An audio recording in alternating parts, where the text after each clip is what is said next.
may mga siguro pagkakataon na maraming gustong magsamantala, no? Maraming mag-cooperate na mga koloro, no?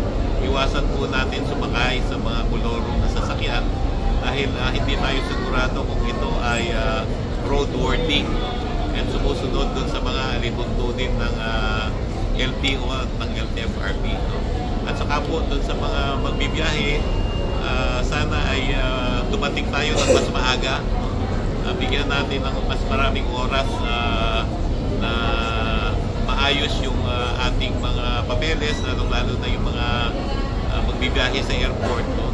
Kung normally 2 hours yung nire-require ng mga airline, siguro gawin natin 3 hours or 2.5 hours para siguradong hindi tayo maiwan ng aeroplano. We travel light lang po, no? As much as possible para walang masyadong bagahe, no? Mas madali tayong kumilos, no?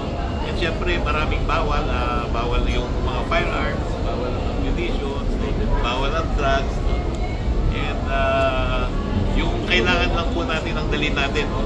Siguro importante na meron tayong tamang pagkain at tamang tubig, lalo na yung mga bibiyahe dito sa VIP.